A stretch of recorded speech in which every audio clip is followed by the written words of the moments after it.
We want to take a closer look tonight at the future of the U.S. Republican Party. Here in the United States, it's also known as the Grand Old Party, or the GOP. Their presidential candidate, Mitt Romney, of course, lost the last election. And the public's view of the party is taking another beating after they dragged their feet on both the fiscal cliff deal and aid for victims of Superstorm Sandy. Joining me now is Congressional reporter Ginger Gibson and Republican strategist Jack Burkman. Let's start with you, Ginger, because I know you spent a lot of time covering Governor Chris Christie of New Jersey.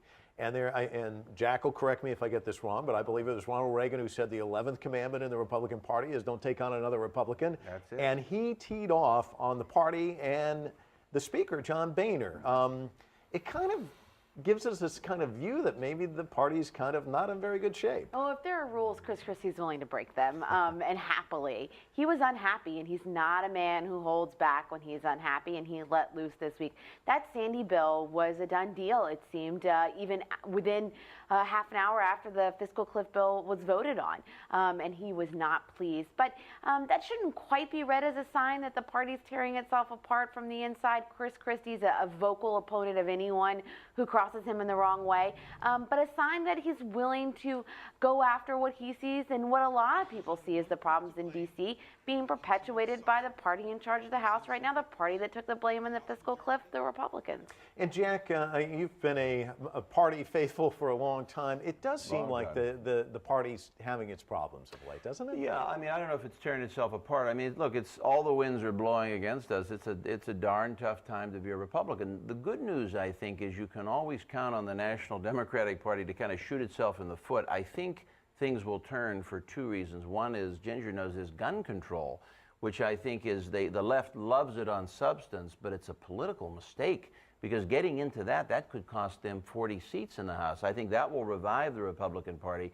The other thing is, it was a mistake for Obama to allow the fiscal cliff to be bifurcated in two parts, because the tax thing is his big political winner. You know, he can say, soak the rich, pay their fair share. Can't talk about that anymore. Now he has to deal in February with the spending piece, which is much harder for him because you don't have all the rhetoric to drive it. So the leverage is less. I actually think those two mistakes, gun control and allowing that to be split, the fiscal cliff to be split, now are going to start to turn the tables. But Ginger, you spent a lot of time watching Congress, and over the years, I mean, what we've seen in terms of congressional leaders are the people being able to shepherd the people in their party and kind of move them in different directions. Lyndon Baines Johnson, who went on to become president of the United States, notorious for being able to twist the arms, also pat people on the back, give them this or that. John Boehner's really had his struggles within his own caucus, more so than you've seen with Republicans in some time. Can you talk a little bit about that? The Tea Party caucus, as they're becoming known as, the very conservative members of the Republican House caucus, are giving John Boehner a lot of trouble.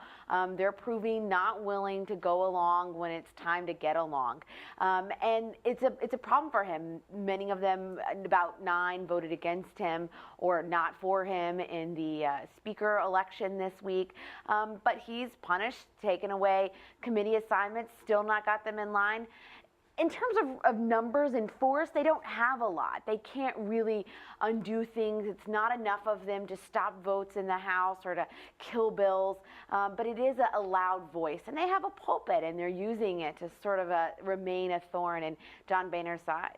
I think we have a graphic that kind of breaks down the electorate in this last election, and as you well know, the Republicans did not fare well. And one of the things that we're starting to see here is the disparity, the African Americans, the Hispanics, all tending to go the Democrats' way, break their way. What can the Republicans do to craft their message to really make it resonate with this group? And I'll start with you, Jack, first. To survive at the national level, in terms of if you want to even be remotely competitive for the presidency, they have to break into Hispanics, because the black vote, they can't do that. Those ships sailed a long time ago. They've got to break into Hispanics. That's number one. To do that, you have to have some kind of deal with immigration, which will be tough with conservatives.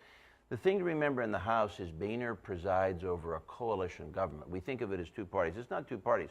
It's kind of, we were talking beforehand, it's British Parliament. It's kind of like Parliament. It might even be like the Israeli Knesset. You got three parties. You have the Tea Party, you have the mainline Republicans, and you have the Dems. Boehner's got this coalition. It's just like in Britain with the Liberal Party joining the Conservatives. It's really almost identical. Same kind of problems that the British Prime Minister has. That your international audience can probably relate to that. It's the same problems as a parliamentary system now the American Speaker of the House is experiencing. So now I do think one other point. We're just about out of time. So I just want to get Ginger's thoughts on this because you spend a lot of time covering Congress. And quickly, we've got about 30 seconds. But threading the needle on immigration is going to be a tough one for this party, isn't it? They're going to have to talk about it, and it's going to do them well to talk about it. Because when it stops being a campaign issue, they stop potentially losing a lot of, not just Hispanics, but Asians. They lost a lot of Asian Americans in the last election. When they stop losing that point where they're losing on that debate. Well, we're going to have to leave it there. Jack, Ginger, thank you both for coming in and joining us.